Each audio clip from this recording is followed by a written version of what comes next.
Hello again, everybody. This is James Bartley, and you're watching and listening to the Cosmic Switchboard Show. Today, our very special guest is Judith Quoba. Judith lives in Germany.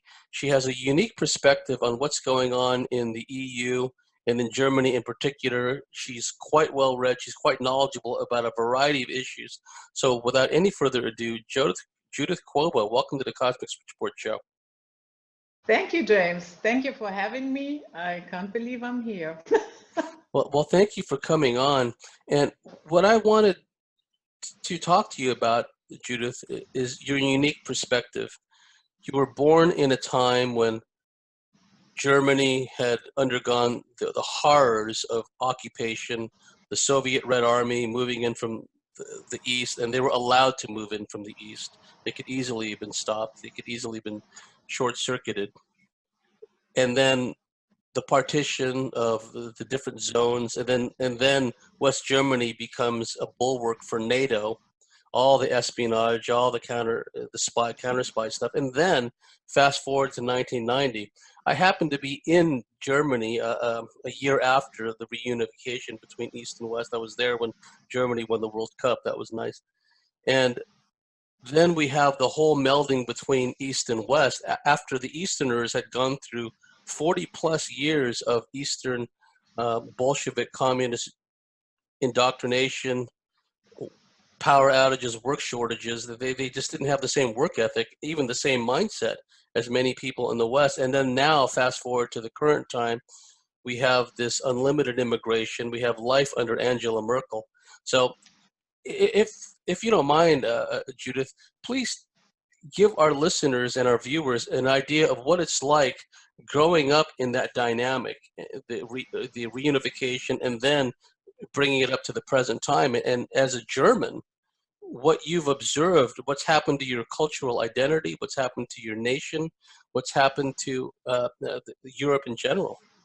Well, the reunification, I have to say, I'm just talking about my little circle, because not what the media was writing, so on and so forth, because that is actually the only thing that I can really talk about. What my circle, what they were talking about, how they were feeling, and they were not too crazy about it.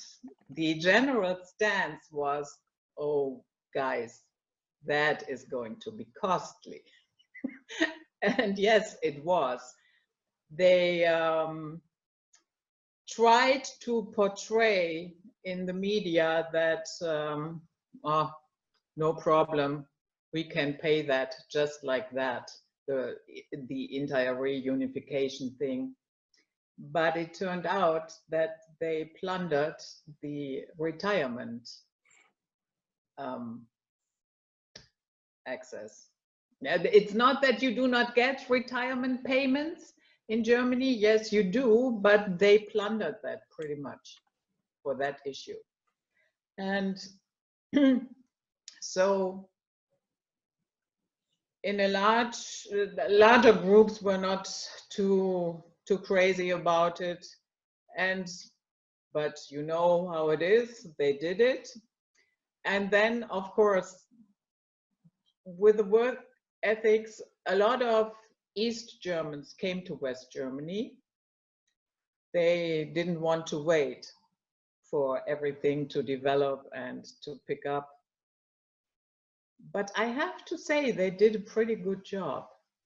Not in the very beginning, but they picked up very quickly that this is no longer, okay, yeah, we do not have this and that tool is missing. Okay, it will arrive here in a week or two. So yeah, we will just sit around here for 8 hours. We get paid anyway. Yeah, that was over.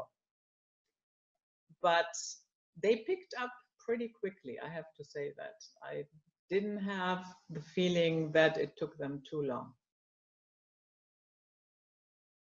Now, how about the cultural, if you will, standpoint? Did they seem much different after 40 plus years of communist ideology? You're all Germans after all, and you have that historical background. What was it like interacting, if you did interact with them on a regular basis? I did have interactions on a personal level pretty early on. And I have to say, they didn't feel strange to me. Yes, there were certain little things here and there where you could tell, yeah, okay, that is the result of living in East Germany for a couple of years. But in general, I didn't have the feeling that is a totally different country. Never occurred to me like that. For so long during the so-called Cold War, Judith, West Germany, Berlin, was seen as a bulwark for NATO to keep out the godless communists, to be kind of like the cork in the bottle, if you will. And what we've seen is so much of the American culture has been transferred to Germany through the servicemen, through all the treaties and all of that. And then you overlay on top of that the whole concept of the EU. What's it like from a German perspective, essentially living under American occupation / British / French for all that time? And then on top of that, we have the EU and what it has become today. Yeah. Immediately after the war, what happened was what I call the American Holocaust. There is a very good documentary. I don't know if it's still available on YouTube, but it is called Hellstorm. And that gives you a totally new perspective of what really went on in Germany, what the Allies did, our so-called liberators, how they butchered the civil population after the World War, and then what Eisenhower did, Rheinwiesen, yeah, not even a concentration camp. They were just sitting there in the mud, in the rain, nothing, no toilet, no roof over your head, nothing. They died by the thousands, and that was ordered by Eisenhower. So after that, then Germany became this, as you said, this buffer zone against the Soviet Union. And yeah, to me, it felt really strange. I remember I had part of my family was living in Berlin, West Berlin. And when we went to visit them, we had to drive through a huge part of East Germany. And that always felt very dark, thick. The entire energy was very, very weird. But yeah, okay, that was how it was to get there. And I forgot the last part of your question, I'm sorry. How the EU has then been superimposed on top of all those years of American occupation. And very good point about the annihilation of the Germans. There's a great book, Crimes and Mercies, talks about from May 1945 to 1950, at least 15 million Germans were killed, starved, or murdered by the Soviet Red Army as well as by the Western powers. And it was not the first time, because after World War I, when they gave so much of Alsace-Lorraine to France, when they gave parts of Eastern Germany to what became Czechoslovakia and Poland, the Germans had legitimate grievances. Their country was chopped up into pieces, and then they were made to be the scapegoats of World War I. On top of that, you had the Royal Navy blockade, the starvation of millions of Germans in the interwar years. So the Germans are one of the most scapegoated, demonized people in all of history, completely undeserved. So thank you for pointing that out. But then you have the EU on top of that, and the conformity of having to adhere to all these policies, particularly the immigration policies and everything else. Did you want to comment on that? Yeah, you know, when that started, I was very little at that time. And I guess most of the listeners know that it started with the Bilderberg Group, and they had this idea for the EU, and then it was implemented step by step. First of all, it started out as an economic union. And yeah, then later on you had the full-blown EU. But how it was presented to the population was, you know what, guys? We had these two horrible wars. We need to make sure that that never happens in Europe again. So, and that was what my parents bought into, that narrative. That is how they presented it to me. And if you are like 5, 6, you know, you don't really question that. Although I have to say, I always had a feeling as a little girl that I'm misplaced here. I wasn't meant to be here. But that was just a general feeling, you know, as if I came down the cosmic highway, took a wrong exit, and then bang, Earth. So I knew early on everything is wrong here. That was my underlying feeling. But it was not that at that age I questioned every little detail. You know what I mean? Another issue that is easily glossed over, Judith, is the mass terror bombings of the American and British Air Forces, RAF Bomber Command, the American 8th and 15th Air Forces, just routinely, even the smallest German dorfs, smallest villages and towns with no strategic value were just bombed mercilessly. And then you have the Morgenthau Plan, where whether it was the Rothschilds dreamed it up or Moscow Center, because it's all the same thing, they said, well, you know, one thing we could do is we can just reduce Germany after World War II into a pre-industrial agrarian economy, just make them all just these serfs working the land.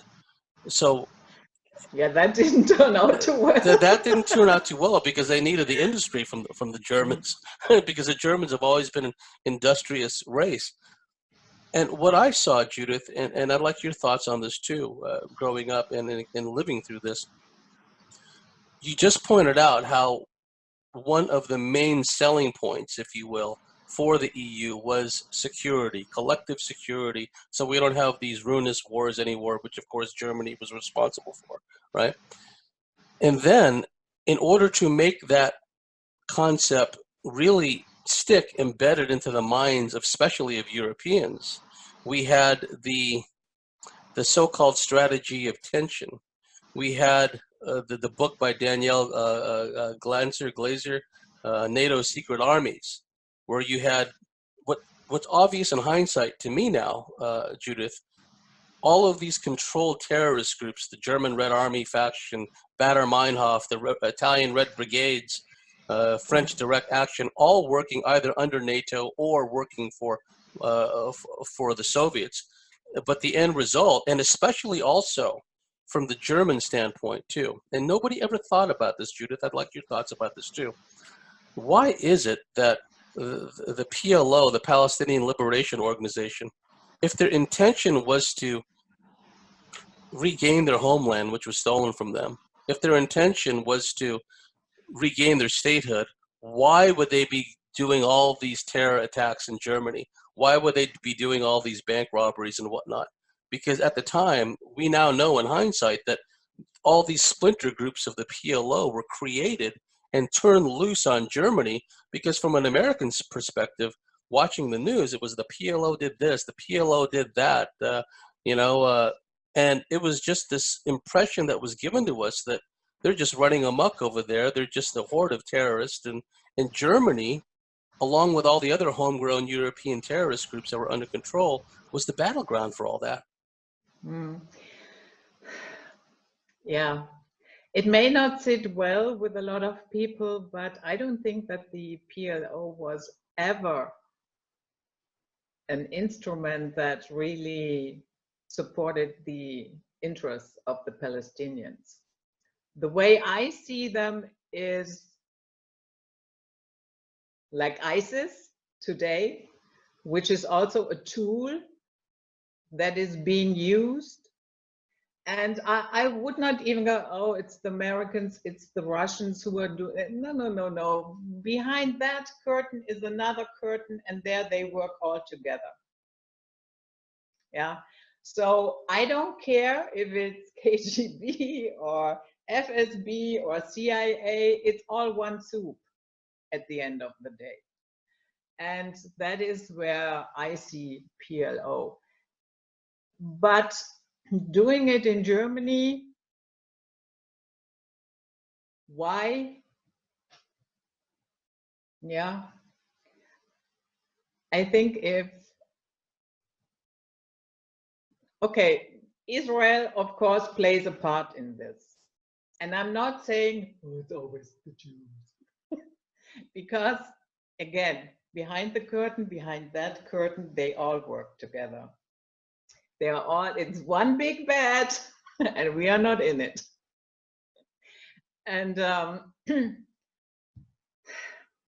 yeah, I think it was good for headlines, you know, to install that fear, and to, if it happens, yeah, let's say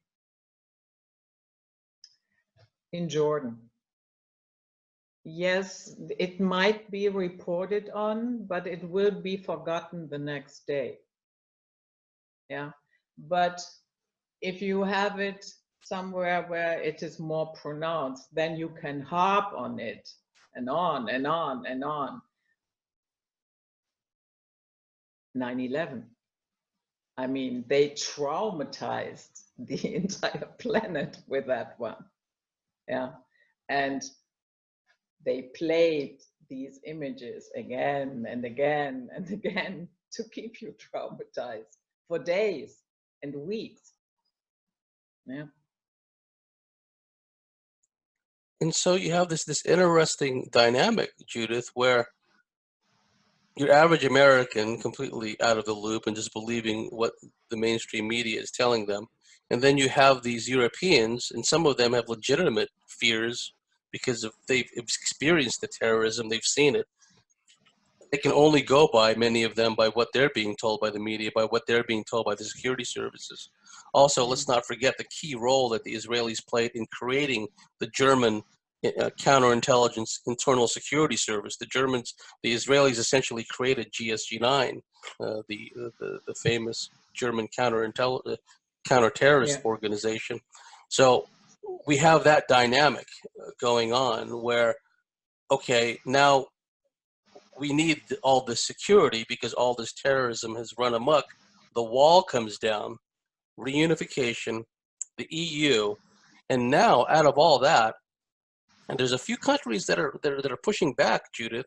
Hungary is one, and we're starting to hear from Poland. Now, you know, after 9/11, we're supposed to be afraid of anyone who looks like a Muslim. Take off your shoes.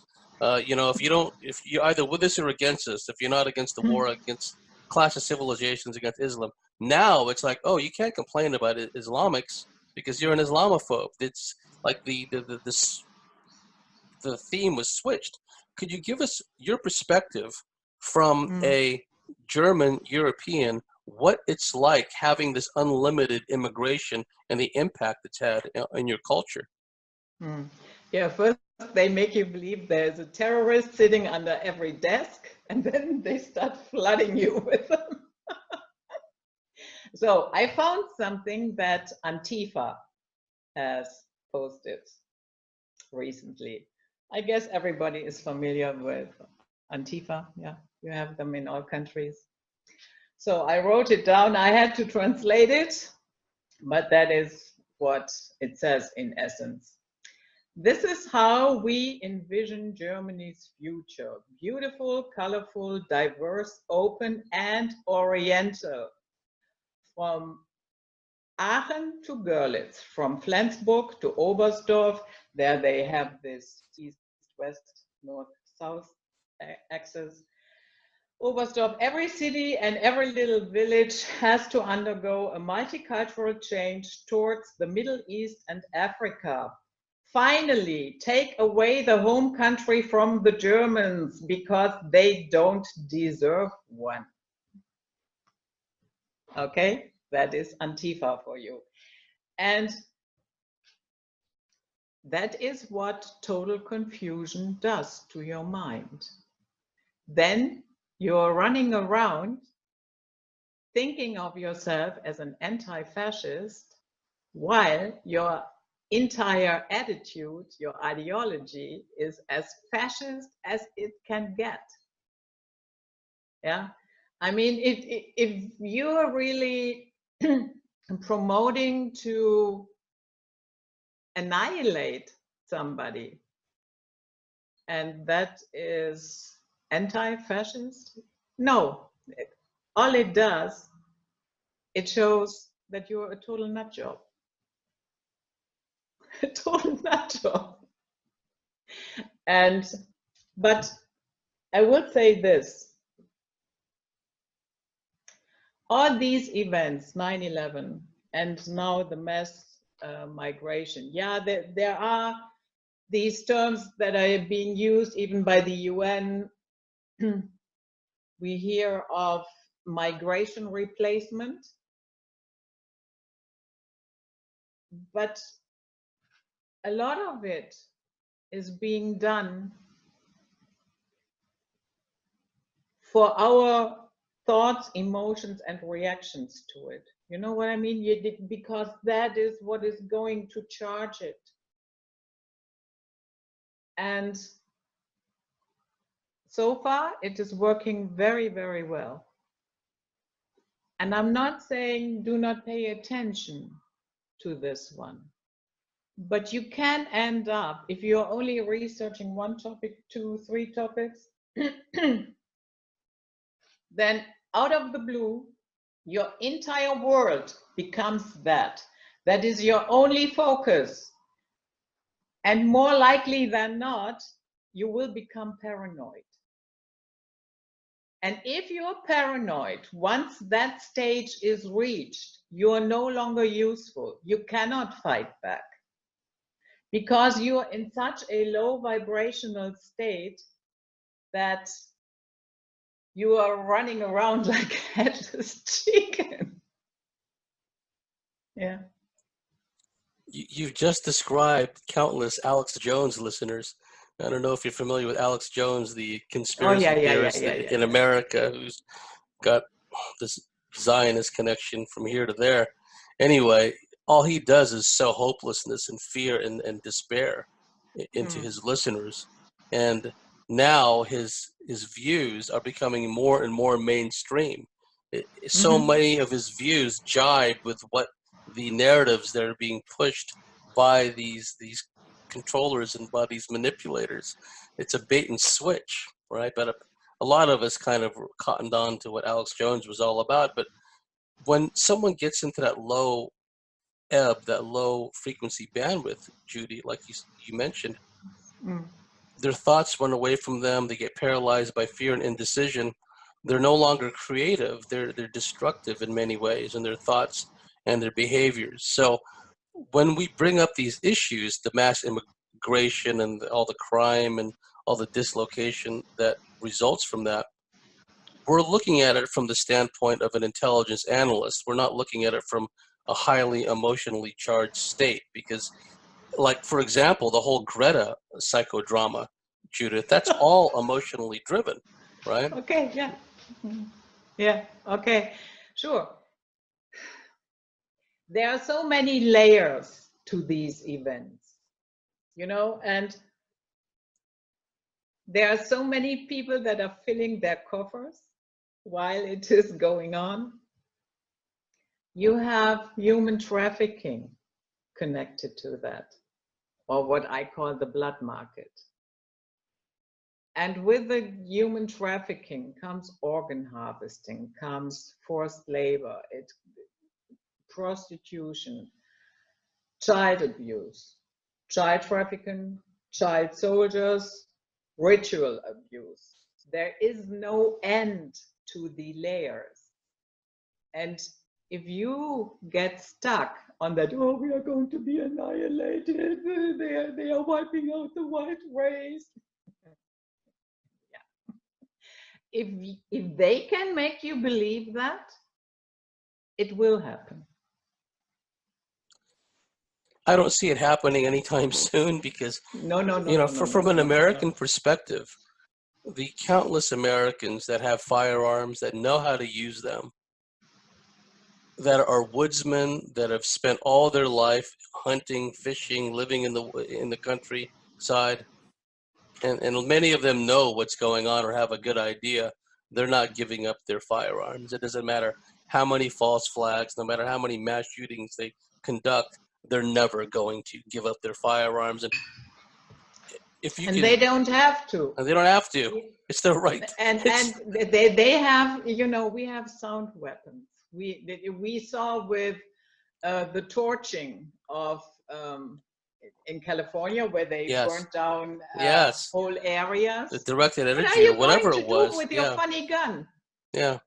If they torch your area, what are you going to shoot at? Nobody is worried about the guns. That is just another humiliation. If they try to do that, go from door to door and confiscate them. That is just for humiliation. They're not worried about that. No, they're not. Because like you pointed out, they can simply just burn everyone out. And you look at they call them wildfires. And Judith, some of the official stories that came in the media would just make your head spin. Oh, this car was driving along. The rim of the car created a spark and created this huge conflagration. And then when you look at the video, that cars were melted, houses were reduced to a little thin layer of ashes. And in some of the business parks, people had drones fly over with video cams, and they showed that, well, this store was annihilated, this store was annihilated, all the trees in the parking lot are still intact, right? So something happened. And so that's a very good point, that there's no point in being fearful that they're going to come door to door and take your guns, because if they wanted to get rid of you, that's one way they could do it, right? Oh, yeah. So the whole idea is just to induce never-ending fear and put us in a state where we're afraid to think, we're afraid to voice our opinions. Now, while we're on that subject, I know in the rest of the West, at least in America and Australia, people have already been conditioned to pause before they say or think anything, even think anything, because of the mind control, the mass mind control, the political correctness. How have you seen that play out in Germany? Because we pointed out earlier that the Germans have been the most vilified, demonized people. The Antifa said they don't even deserve to have their own country. How have you, especially amongst the young, the millennials and the younger, I don't know how often you get around them, but what are they like? Often, not too often, I have to say. But one thing is for sure, and I think that hasn't changed. When I went to school, the entire era of, let's call it the Hitler era, World War II era, and especially the Holocaust, the concentration camps, blah, blah, blah, blah. I did that thing twice. And by that, I mean, we were indoctrinated with that for 6 months. And then the next year, another 6 months, the whole story again. And I'm pretty sure that is what is happening today as well. So it is very important to them to have this guilt-shame dynamic. You better shut up and you swallow everything, what we throw at you, because you are evil. No, you weren't even born then. Yeah, that was not your decision. That was nothing where you participated in. So that is still going on here. And even these, that I don't have a TV, but sometimes people who do have a TV, they report to me that even on TV, they are showing these documentaries, how horrible we are, and that, yeah, that has never, it should never happen again. And that is why we have to be now multicultural, and we have to accept everything, and don't you dare to say a word. And if you do, right away you're a Nazi. Yeah. But even that gets old after a while. My neighbors here, they're saying, I can't hear that anymore. That whenever somebody says, yeah, but maybe we could look at this from that perspective, Nazi. So yeah, people are getting tired of it. They have to come up with something new. The concept of the multiculturalism, and now we have these no-go zones.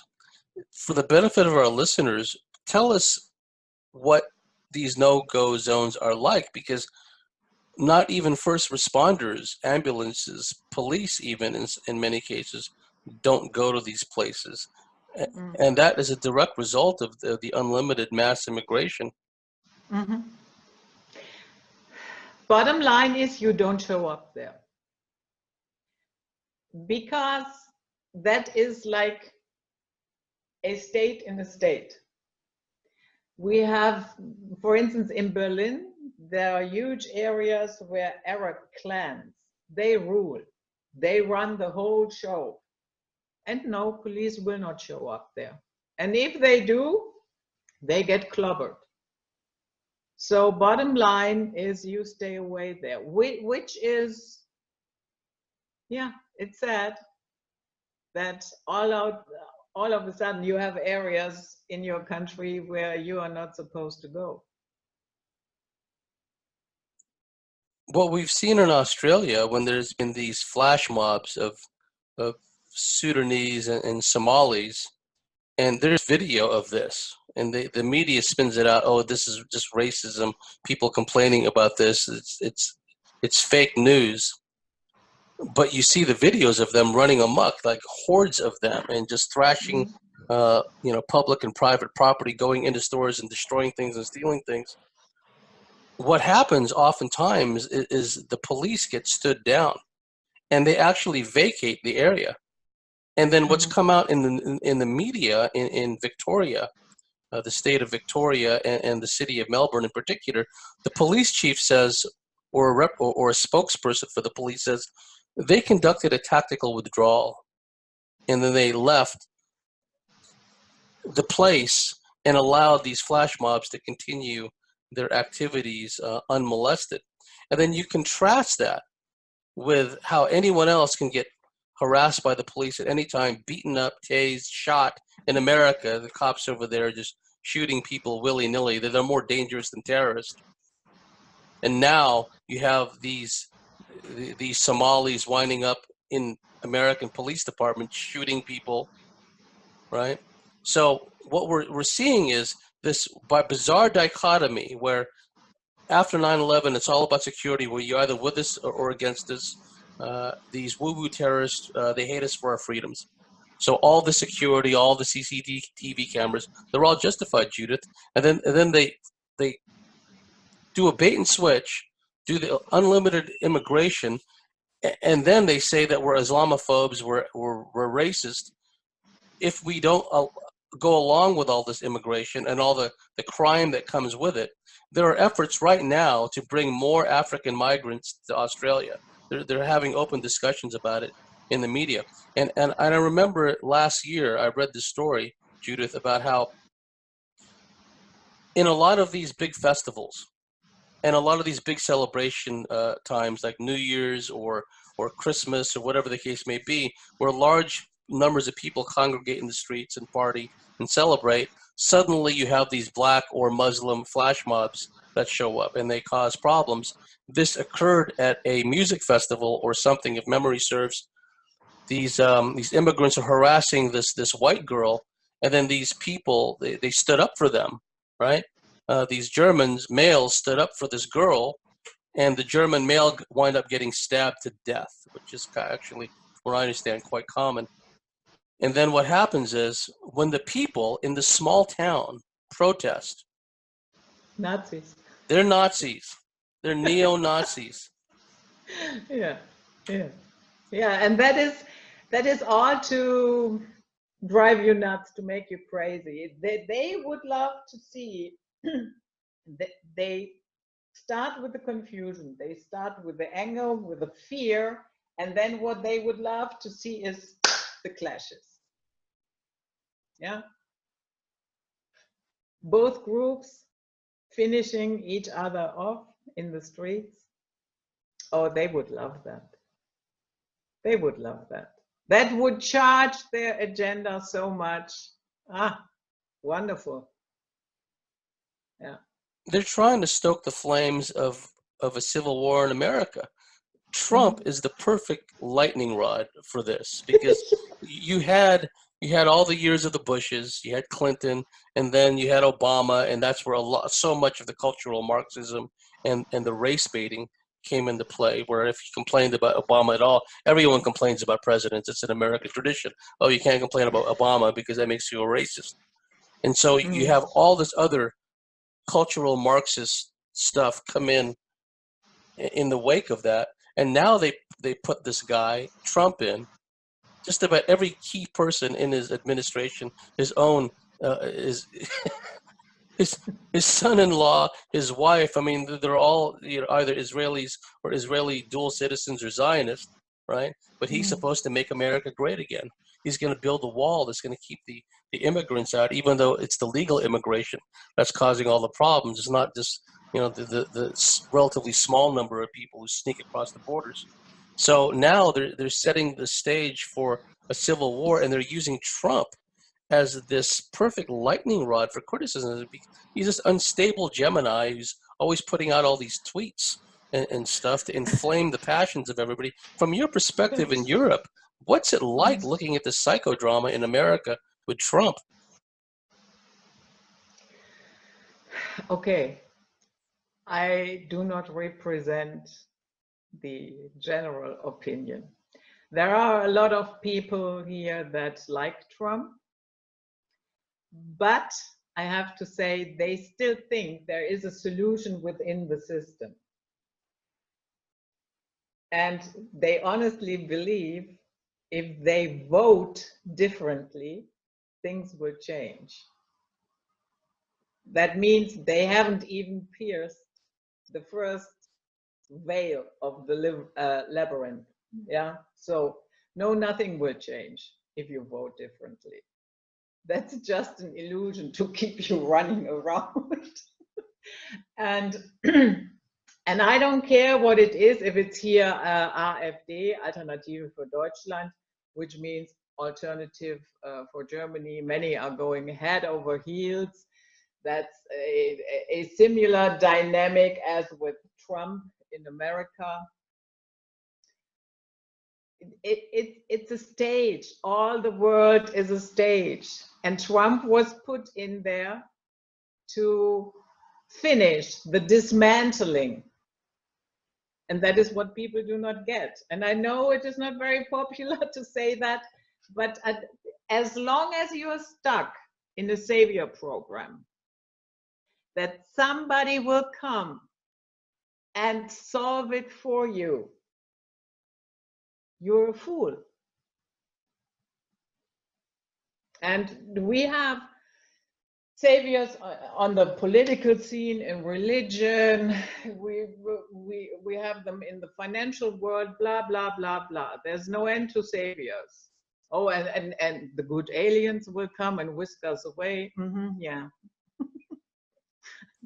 Well, that was what we talked about earlier. That was part of the big appeal of the EU. It's going to be a savior. It's going to first protect us from the godless Bolsheviks, so they can't invade. And then they just did the invasion a different way through laws and through legal manipulation. That's how they did that, right? And I've often wondered if any of these like CIA operatives over the years, Judith, who spent all this time in Latin America and other countries subverting all these nation states in the name of fighting communism, right?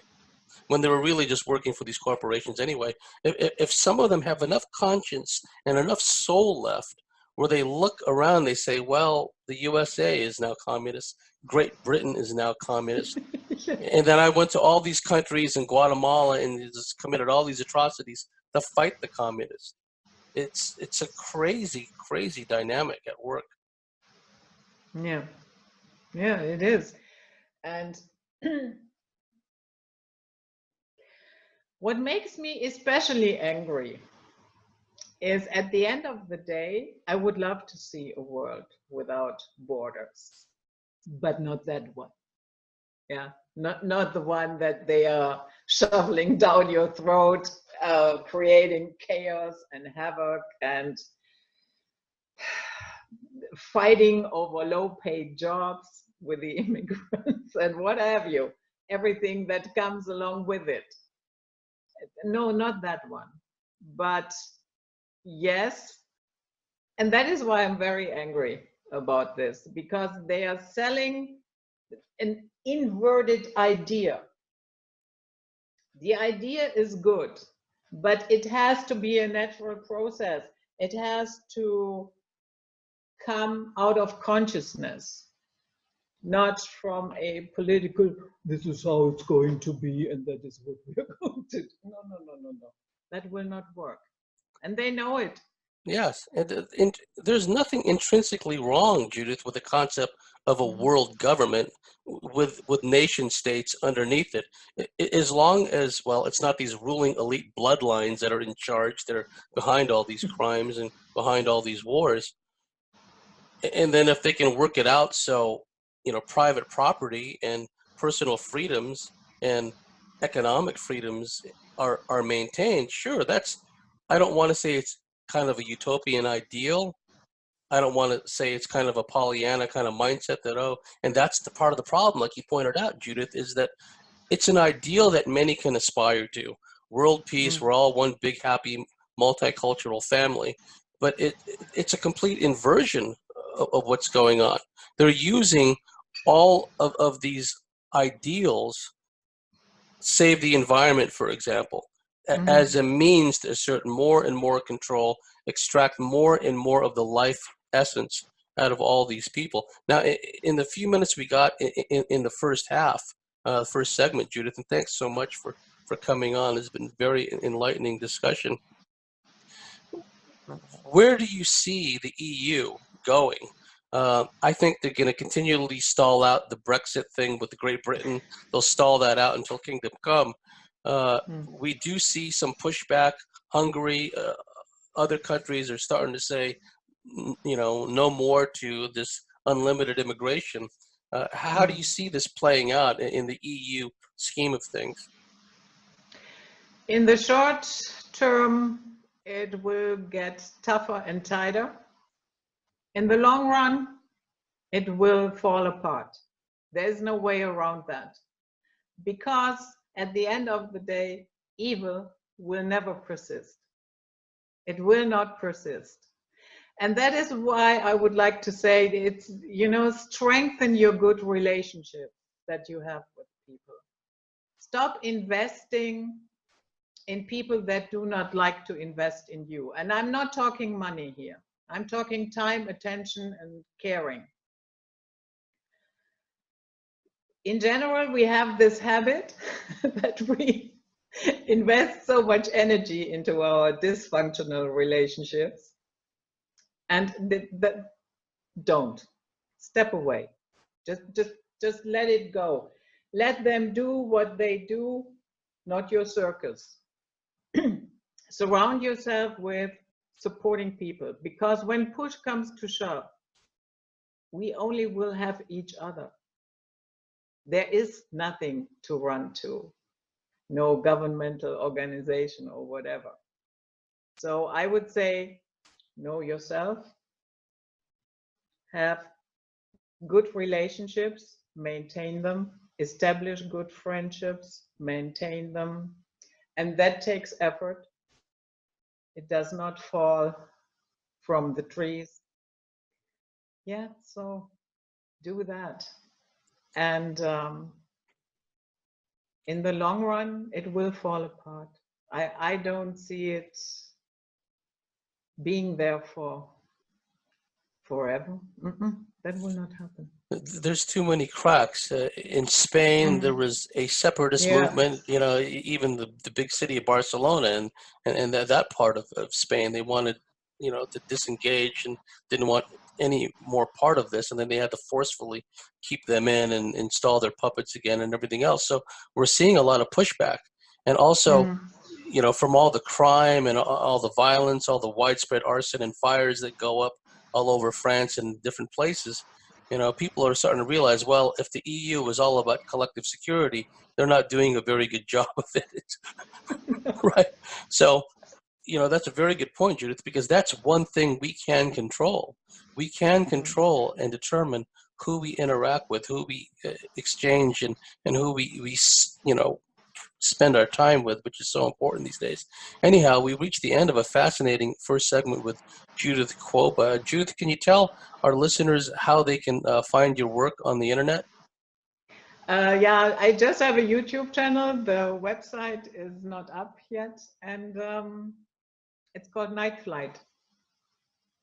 And we'll be sure to have the link to Judith's YouTube channel on our own website, as well as our dedicated YouTube channel. We've reached the end of the first segment with Judith Quoba. This is James Bartley. If you like what we do, if you believe in what we do, please go to thecosmicswitchboard.com, sign up and become a member, and we'll see you at the top of the next segment.